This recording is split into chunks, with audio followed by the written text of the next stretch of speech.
UFC 301 is coming up this weekend, and today, guys, I have the complete betting guide for you. We're going to go through confident picks. We're going to go through underdog opportunities, fights that you shouldn't be betting on, my lock of the week, and then we're going to move on to a fun part of the video with potential parlays and looking for some props, guys. We're going to get into it in just a second. Timestamps are there if you'd like to skip to any part of the video. Hello, everybody, and welcome back to another video. If you are new here, my name is Kyle. I'm your guy with many YouTube channels. Let's start off with the confident picks on the card, and I want to start off with Alessandro Costa. Now, guys, before we talk about all of these fights, it is important to note that I have an entire full card breakdown video diving into it just about as deep as I could possibly go with all of these fights. These betting guide videos are kind of, I don't want to say a recap of those videos, but I'm going to just say, hey, this is my confident pick. This is why. I'm not going to be breaking down like, oh my God, so this has a little bit of a reach advantage here. Does that make sense? Let's get into it. Sorry about that. I try to keep these intros really short and then it just doesn't matter, but I'm still doing it. Anyways, Alessandro Costa. I think the dude is so much more dangerous than Kevin Borjas. I think he has some more options to win the fight, and I think he is a severely underrated fighter in general. I like Alessandro Costa a lot. I like his technique, and I think he's going to get past Kevin Borjas. The next confident pick I have for you guys is actually, and this one might be a little bit controversial because I know he's a small favorite, but it's Joe Anderson Brito. Guys, from what I've seen from Joe Anderson Brito in these past 4 fights that he's put together, one thing's for sure. He is a very, very dangerous and slick submission artist with power in his hands behind it. I think the dude is just more violent. Jack Shore's a great fighter too, but we haven't seen Jack Shore while he's 17-1. Take a look at the opponents that he's taken on. They've been just okay, and he's so inactive. Joe Anderson Brito has been very active and looking great in all of his fights. And I know you can argue that he doesn't necessarily have the best resume either, but with just this weekend, the win over Jonathan Pierce actually looks a little bit better in my opinion. I like Joe Anderson Brito a lot, and I think that he's going to get the win here. But let's continue on. Let's continue on to the next fight. The next confident pick I have for you guys is going to be Vitor Petrino. Long story short, guys, Anthony Smith is no longer the fighter that he once was. All he has is his lion heart. He's falling behind on technique. He's aging fast, and he is, and I said this in my full card breakdown, he's a fighter that refuses to improve. Instead, he just talks about how on paper he's going to win. He's the better fighter. Like, even if he loses, the guy's like, well, on paper, I should win the fight. I understand it's a meme, but what it says to me is, hey, I'm not going to improve because I think that I could beat this guy on my best day. He's talking about fighting Alex Pereira right now. It's absolutely insane to me. Vitor Petrino's on a roll. He has the power to take care of Anthony Smith, and I don't think Vitor Petrino's anything to really write home about, but I think, like I said, Anthony Smith is a shell of the fighter that he once was. Let's continue on to my last confident pick. And guys, it's Jonathan Martinez. I don't know why everybody's so high on a Jose Aldo who is coming out of retirement at 37 years old, pushing 38 years old in the bantamweight division, one of the toughest divisions of all time. I've always said Jonathan Martinez is a very underrated fighter. I think he's fantastic.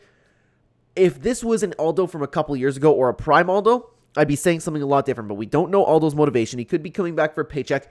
I don't know how true this is, so don't take what I'm about to say with a grain of salt, but I've heard people saying that he has one more fight on his contract. He just wants to fight it out so he can go box, but then again, he has boxed, so I don't really know how that works. Regardless, take that with a grain of salt. I don't know why Jose Aldo's coming out of retirement. I don't know what his motivation is, if he wants another check, because it's not going to be to have a championship opportunity. I don't know. I don't like it. Makes me feeling really off about Jose Aldo right now. And Jonathan Martinez is an extremely underrated fighter. I think he's going to win the fight.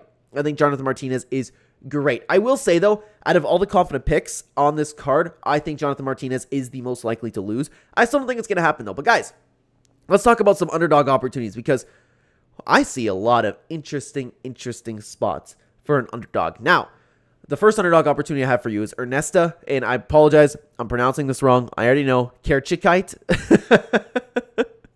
So, I think this girl is a fantastic fighter when it comes to the stand-up, okay? She has the heart, she has the cardio, she has the technique, she has about everything that you want in a fighter. The only question is, we are unsure about her ground game. It's not been tested, okay? It's not been tested. We know that the capability is there. We know that she trains for the ground game. And she's never been tested by somebody like Diane Barboza. And honestly, Diane Barboza isn't anything to write home about. She's not. But she is a significantly better ground fighter than anybody that Ernesta's taken on. That worries me if this fight doesn't go to the ground or if Ernesta can defend anything that Diana Barboza wants to drag to the ground. She's going to ride home to a victory. Super, super easy. At the time of recording this video, she's sitting at around a plus 188 underdog. I like that spot a lot. I'm very strongly considering targeting it. Check out the channel membership if you're interested to see where I actually put my money where my mouth is. But like I said, man, I think she's fantastic. But the problem is, to have a questionable ground game is kind of a really, really big question because things can go wrong very quickly. So be careful with that one. I just think she's great. Let's move on to the next underdog opportunity. Now, guys, this fight, Michelle Pereira versus Ihor Potieria, I almost put into the avoid this fight category because honestly, I think this fight should be a pick'em. The reason that this is in the underdog opportunity section is because at the time of recording this video, and of course, I can't find it on my screen right now. My apologies. There we go. Ihor Potieria is sitting at a plus 353 underdog. I think that's nuts. I think this is a pick'em fight. I think Ihor Potieria is still being counted out when he shouldn't. I understand his record's spotty, but this dude is so dangerous at this new division. He's still improving, and he's coming in better shape every single time that we see him. I have no reason to believe that Ihor Potieria won't continue to improve.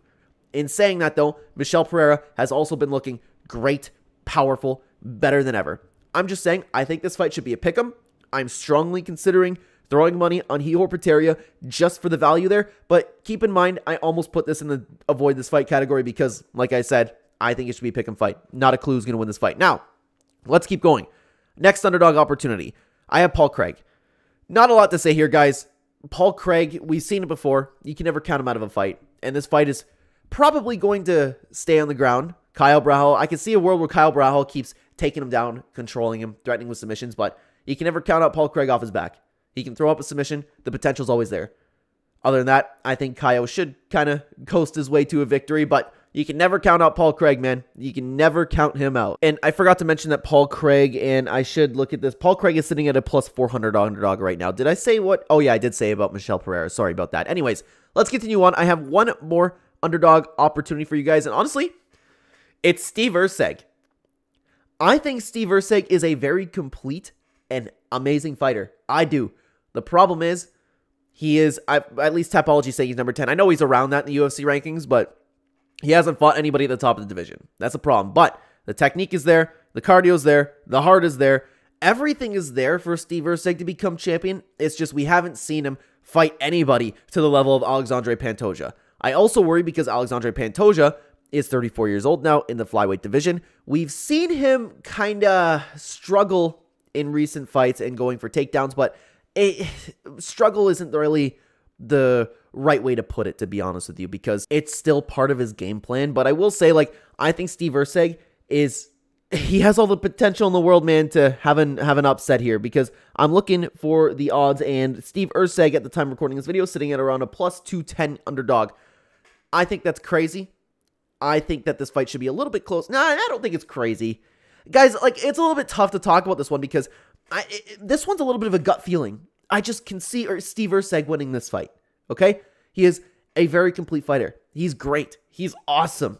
And I think he has what it takes to become champion, to be honest with you. I really, really do. But that whole problem of him not fighting any solid contenders is a big problem to have. Now, guys, let's continue on. I have a couple fights that, in my opinion, you shouldn't be betting on. And honestly, there's not a lot to talk about them because I think they're fairly close fights and really hard to predict. Usually I have a better reason for it. But the first fight is Karolina Kowalkiewicz versus Eisman Lucindo. Karolina, she's getting old now. I understand that. But she has put together a very quiet win streak, and it's not against a great competition, but she has looked really, really good in her fights. I think that if she can avoid the takedowns of Eisman Lucindo, she'll have the better of the fight there, but I don't know if she's going to be able to do that. But let's continue on to the next fight that I don't believe you should be betting on, and that's Elvis Brenner versus Miktebek Orobai. I might have been pronouncing that wrong. I know somebody in the comment section told me that I pronounced it correctly in my full card breakdown video. I appreciate that, but I already forget how I pronounced it in that video. Regardless, guys, I think it's a close fight, and it's hard to predict. I think Elvis Brenner is being underrated. Elvis Brenner is an underdog in this fight. I don't know who's going to win this one. That's all. I think you should be avoiding it. But guys, let's get into Lock of the Week. The fighter on the card that, in my opinion, is about as close to 100% certainty of winning, in my opinion, it's going to be Ismail Bonfim. I understand he's a big favorite. He's a big favorite. At the time of recording this video, he's a minus 421 about favorite. It's just Vince Pichel. He's old now. he has been able to put together. Ismail Bonfim, yeah, you know what? He's taken a recent loss, and that loss ended up aging incredibly well, but there's a little bit of problems with that loss, and I talked about it in my full card breakdown video, but I just think that this fight is really for Ismail Bonfim to get the win, whether it's on the feet, whether it's on the ground. Vince from Helpichel is awesome. I like Vince a lot, but he's old now. He's not the fighter that he once was, and Ismail Bonfim is still a surging contender, somebody to not count out. So, lock of the week is going to be Ismail Bonfim. Feeling really good about him. The only problem is he's a really big favorite. But guys, before we get into the fun part of the video, I do want to advertise the channel membership. It's very cheap compared to other channels. If you are interested in seeing where I actually put my money where my mouth is, either that or supporting the channel, check it out. It's next to the subscribe button, or you can check it out in the pinned comment description down below. We were so close to having a clean sweep last weekend with the bets. If you're interested, again, the betting recap will be up. So if you want to see like how my bets typically go, you can find that on the channel as well. Just want to be completely honest with everybody. Regardless, I'm seeing a lot of opportunity this weekend. I'm excited. So guys, again, like I was saying, every Thursday or Friday before the event, usually I bet on UFC, but I also touch on one championship and LFA. Don't know if I'm actually going to be placing any bets on those this weekend, but one championship is this weekend, but I look out for that. So I will be uploading a members only video and a community post for members only, talking about why I'm placing the bets, and so it's not just something that you can blindly tail. Again, if you're interested in seeing that or supporting the channel, check that out. Lastly, we do have a sponsorship on the channel, that being OddsJam. I think it's a fantastic tool. It's something that we're going to be using to take a look at different sports books, and they are very quick at updating where you can find your best value bets. That's what I like it for. There's a ton of tools on there, and if you're interested, you could use code Clenbat and my link in the description, pinned comment down below. You will get a discount if you sign up for OddsJam. With that being said, guys, let's get into the little bit of fun part of a video, because it's a little bit tough, because we are going to be talking about and taking a look at props, but we don't really have too much to take a look at the moment over here, because we pretty much have over-unders, and I see a lot of over 1.5s, which I am certainly a really big fan of. Actually, let me bring you over to a little bit less of a cut over here. Sorry about that. I'm still getting used to all of my buttons over here. Anyways, let's take a look. Again, this is a little bit of a fun part of the video, guys. I don't plan this part. It's for fun, because things come up all the time, right? Alessandro Costa, Kevin Borjas, and over-under. I actually don't mind the over. Oh, it's over 2.5. I was thinking, okay, 1.5 maybe, but over 2.5. At minus 129, I don't think that's too bad.